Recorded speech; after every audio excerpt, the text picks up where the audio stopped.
धर्म स्नेही बंधुओं, भगवान के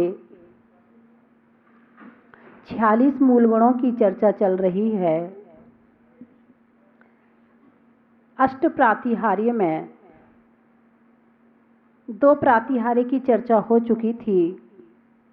तीसरा प्रातिहार्य है सिंहासन। भगवान किस पर बैठते हैं? सिंहासन पर बैठते हैं।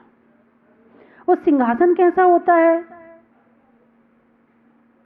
सोने का होता है, रत्न जड़ित होता है। कितना अच्छा लगता होगा बैठ करके सोने के सिंहासन में भगवान को। नहीं बैठते भगवान? क्या बात है, आप बड़े समझदार हैं, आप पक्के भक्त हैं उनके। आपको मालूम है कि भगवान उसके ऊपर नहीं बैठते। चलो थोड़ा ऊपर बैठते होंगे तब तो भगवान को अच्छा लगता होगा। बोलो ना, भगवान को अच्छा लगता कि नहीं लगता? क्यों नहीं लगता अच्छा? क्योंकि उनका मोह सोने के प्रति खत्म हो गया है। और सोने के प्रति तो क्या, संसार की जितनी वस्तुएं हैं सबके प्रति उनका मोह खत्म हो गया है। जब मोह खत्म हुआ तब सिंहासन मिला। जब मोह खत्म हुआ तब सिंहासन मिला, और जब तक मोह था तब तक सिंहासन नहीं था। कितनी बड़ी बात है। चीज मिलती है लेकिन कब? जब आकांक्षा खत्म हो जाए, जब इच्छाएं खत्म हो जाएं, जब राग भाव खत्म हो जाए, जब वीतराग तब आ जाए, तब वो चीज मिलती है। और आपके साथ भी ऐसा होता होगा, जब आपकी विशेष तीव्र जिस चीज की इच्छा हो तब नहीं मिलती है। और जब उस चीज की इच्छा, चल ठीक है मिलना होगा मिल जाएगी, नहीं मिलना होगा नहीं मिलेगी, कलेश खत्म करो, बहुत कलेश हो गया। हो सकता है कि किसी किसी वस्तु के पीछे कलेश भी हो जाए, लड़ाई भी हो जाए, झगड़े भी हो जाए, तो भी नहीं मिलेगी। और कभी कभी ऐसा आता होगा कि कुछ मन में इच्छा ही नहीं है फिर भी मिल जाए। ऐसा होता कि नहीं होता?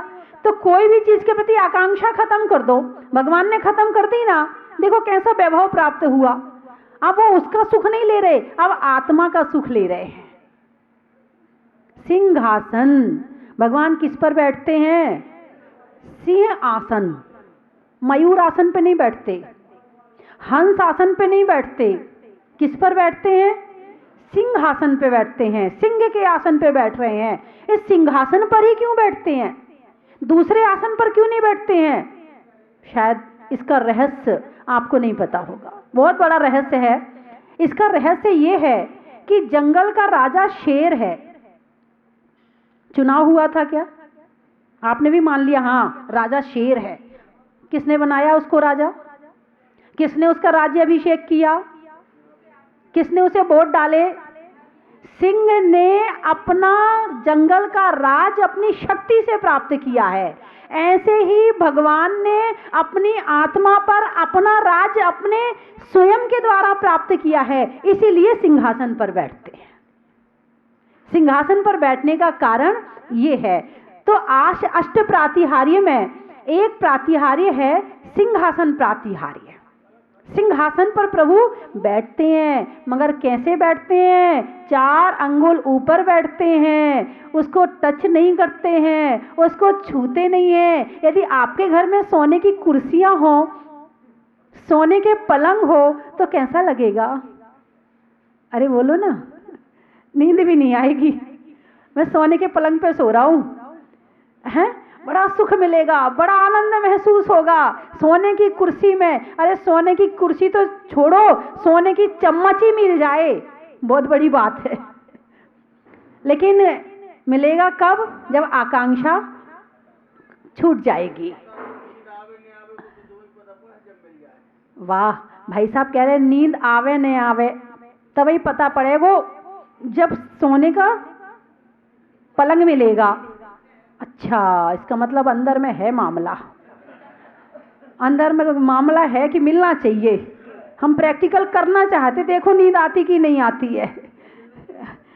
टूटी खाट पे तो नींद आ सकती है, मगर सोने के पलंग पे नींद आज के लोगों को, जब रोज जो उसी में, जैसे राजा है, राजा का बच्चा है, पैदा ही उसी में हुआ है तो उसकी बात अलग है। लेकिन आजकल के लोगों को मिल जाए तो नींद नहीं आएगी, ये तो पक्की बात है। जो परंपरा से अपने महलों में सोता आ रहा है उसकी बात तो अलग, क्योंकि जो चीज पहले से मिली हुई है उसकी कीमत हमारे पास नहीं होती है, और जो चीज हमारे पास नहीं है उसकी कीमत हमें होती है। आपके घर में फ्रीज होगा, फ्रीज की कोई कीमत नहीं, ठीक है, पड़ा है। कूलर है, पड़ा है। सोने के सेट हैं, पड़े हैं बैंक में, कोई कीमत नहीं। जिसके पास नहीं है ना वो उसकी आकांक्षा कर रहा है, वो दिन रात उसे याद कर रहा है, और जिसके पास नहीं है वो याद कर रहा, और जिसके पास है पड़ी है।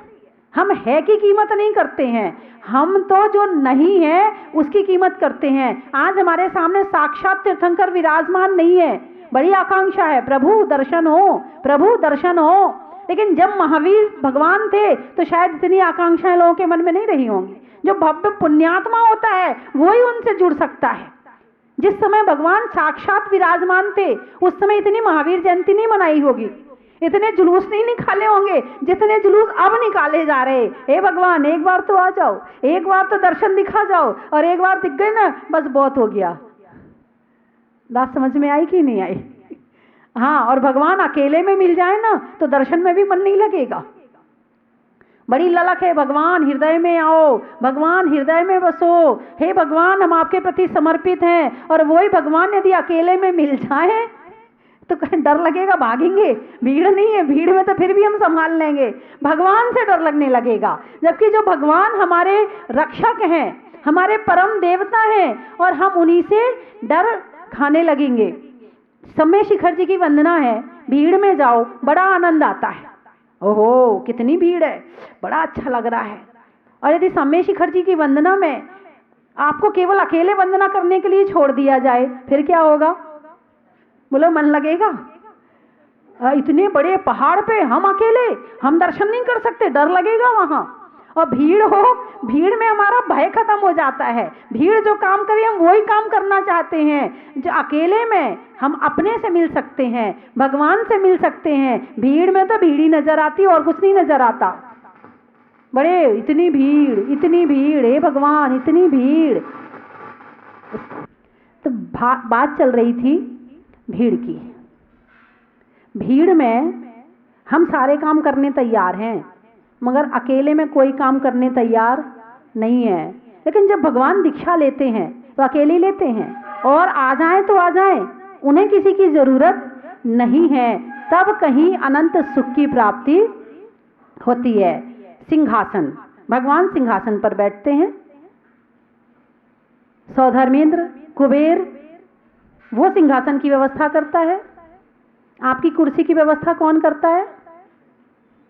हम खुद ही खरीद के लाते हैं और खुद ही बैठ जाते हैं। लेकिन भगवान के लिए सिंहासन की व्यवस्था कौन करता है? कुबेर इंद्र करता है। कुबेर इंद्र भगवान के लिए स्वर्ण सिंहासन की रचना करता है और उस पर प्रभु विराजमान होते हैं, लेकिन वीतरागी होते हैं इसलिए स्पर्श नहीं करते हैं। इसमें दोहा आया है, श्लोक आया भक्तांबर में। सारा भक्तांबर आदिनाथ भगवान के लिए लिखा गया है। आचार्य मानतुंग जी का ज्ञान का क्षोभशम देखिए आप, कि पूरा भक्तांबर लिख दिया, पूरी भक्ति कर ली, मगर कहीं भी आदिनाथ भगवान का नाम नहीं है। ऋषभनाथ या आदिनाथ पूरे भक्तांबर में संस्कृत वाले इस श्लोक में कहीं नहीं आता है। हिंदी के जो उन्होंने अनुवाद किया है उन्होंने तो डाला हुआ है, लेकिन संस्कृत वाले में पूरे भक्तांबर में कहीं आदिनाथ भगवान या ऋषभनाथ का नाम ही नहीं आता है। सिर्फ इशारा दिया है। क्या इशारा दिया? देखिए इस वाले श्लोक में आता है, सिंहासने मणिमयूख शिखा विचित्रे विभ्राजते तव वपूकनिकावदातं बिंबं वियद्विलसिदंसुलता वितानं तुंगोदयादृशिशिव सहस्ररश्मे। सिंहासने, सिंहासन का वर्णन किया पहली लाइन में। सिंहासने मणिमयूख शिखा विचित्रे, सिंहासन पर मणियां विचित्र प्रकार की लगी हुई हैं। मयूख, उसमें से किरणें निकल रही हैं। किसमें से किरणें निकल रही हैं? रत्नों में से, रत्नों में से किरणें निकल रही हैं। विभ्राजते तव वपु कनकावदातम, विभ्राजते शोभायमान हो रहा है। तव वपु आपका शरीर कैसा है? कनकावदातम, सोने के समान। कनक यानी सोना, अवदातम, सोने के समान आपका शरीर सोने के सिंहासन पर शोभायमान हो रहा है। दो चीजें, भगवान का कलर और सिंहासन का कलर एक सा हो रहा है, एक सा हो रहा, दोनों एक से हो रहे हैं, है ना। बिंबम बियद विलक्ष दंसुलता वितानम तुंगोदया श्री शिव सहस्र रश्मि। तुंगोदया,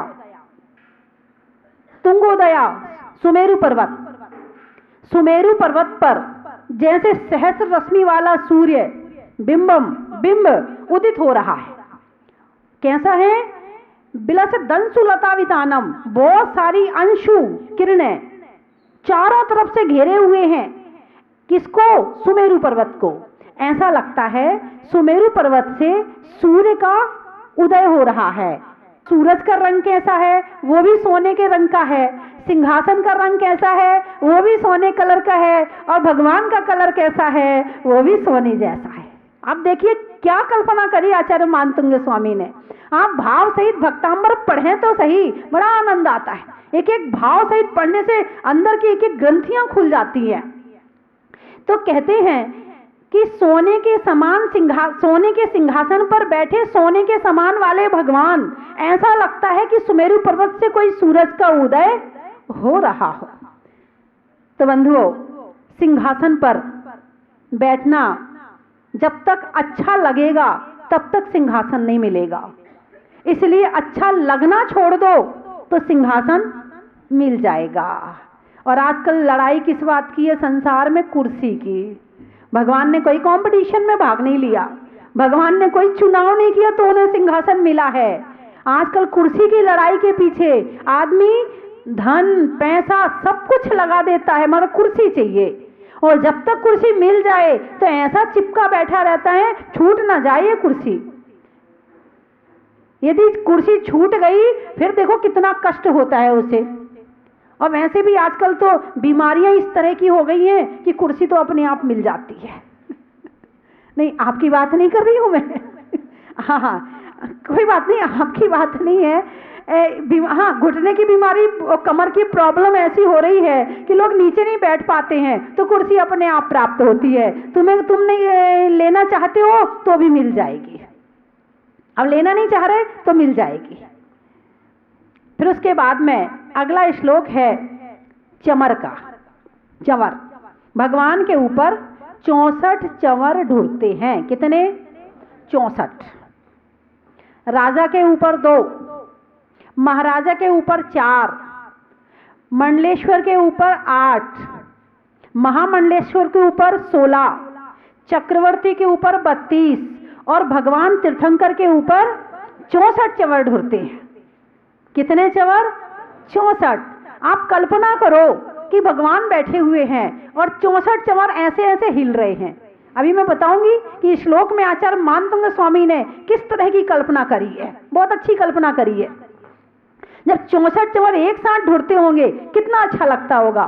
भगवान को ना तो मक्खी परेशान कर रही, ना मच्छर परेशान कर रहे, ना उन्हें गर्मी लग रही, लेकिन वैभव है कि भगवान के ऊपर 64 चंवर ढोरे जा रहे हैं। और कौन ढोर रहा है? इंद्रगण। तुम्हारी तो पत्नी भी ढोर दे, एक पंखा झल दे, वो भी कहेगी आदत खराब हो जाएगी, कौन एक बार पंखा करे, हमेशा करवाएंगे ये, एक ही बार नहीं करने वाली। और वहां पर 64 चंवरों के द्वारा भगवान शोभित हो रहे हैं, है ना।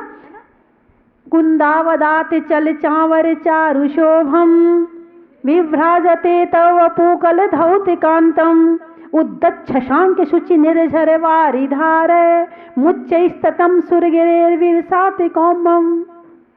कुंदा अवदात, कुंद यानी चांदी, चांदी जैसे चलने वाले, चल रहे हैं। क्या? चामर, चमर। चारु शोभम, सुंदर लग रहे हैं, शोभायमान हो रहे हैं। वास्तव में बहुत सुंदर दृश्य होगा जब साक्षात तीर्थंकर के ऊपर वो 64 चंवर ढोरे जाते होंगे। विभ्राजते, शोभायमान हो रहा है। तब क्या हो रहा है? तव वपु, आपका शरीर, कलधौत कांतम, कलधौत यानी सोना। आचार्य महाराज ने, आचार्य मानतुंग स्वामी ने जिस शब्द का प्रयोग एक बार किया है उस शब्द का प्रयोग दूसरी बार नहीं किया है। अब सोना शब्द के कई पर्यायवाची नाम हैं। ऊपर कह दिया कनकावदातम तो नीचे कह दिया कलधौत कांतम। अब सोने का नाम लिया है लेकिन शब्द दूसरा दे दिया है। सोने की समान कांति वाले आपका शरीर शोभायमान हो रहा है। कहां पर? जहां पर 64 चंवर ढोरे जा रहे हैं। अब देखिए आगे क्या कहते, मुच्च तटम, ऊंचे तट से, सुरगिरेरिव, अब ऊपर तुंगोदया कहा था सुमेरु पर्वत को, यहां पर कह दिया सुरगिरेरिव। सुरगिरी मतलब सुमेरु पर्वत, सुरगिरी मतलब सुमेरु पर्वत। सुमेरु पर्वत पर क्या हो रहा है, कैसा है? शात कौम्भम। अगला नाम देखिए, कौमम, शात कौम्भम, सोने के समान। सोने के समान सुमेरु पर्वत से उद्दत शशांक, उदित होते हुए चंद्रमा के समान, शुचि, निर्मल, निर्झर वारी धारा, वारी यानी जल, निर्झर जल की धारा बह रही है। मैं ये श्लोक समझने के लिए मुझे ही कई साल लग गए थे कि आखिर कहना क्या चाहते आचार्य मानतुंगे स्वामी। आपको तो 2 मिनट में समझ में आ जाएगा। सोने का पर्वत पीले रंग का, और उस पर बह रही है चांदी के कलर की जल की धारा। सोने के भगवान और चंवर ढूंढ रहे हैं चांदी के। क्या कल्पना है, एक जगह सूर्य की कल्पना और एक जगह चंद्रमा की कल्पना। तो इस तरह से वो चंवर ऐसे लग रहे हैं जैसे सुमेरु पर्वत से जल की धारा बह रही हो। तो बंधुओं, अब तो चंवर ढोरते तो हैं मगर कम ढोरते हैं। ये भगवान का वैभव है। कभी भी अभिषेक आदि हो, कुछ हो, कम से कम महिलाओं को दे दें, वो ढोर लेंगी। आप नहीं ढोर पा रहे, आप अभिषेक कर रहे हैं, दूसरे काम में बिजी हैं, कहीं ना कहीं पकड़ा दें, लेकिन भगवान के ऊपर चंवर जरूर ढोरे जाने चाहिए। ये भगवान का वैभव है, तीर्थंकर भगवान का वैभव है, जो उनके साथ में देव लेके चलते हैं। और जब आप भी सौधर्म इंद्र बने हैं, ईशान इंद्र बने हैं, कुबेर इंद्र बने हैं, तो आप भी भगवान के ऊपर चंवर ढुरा सकते हैं।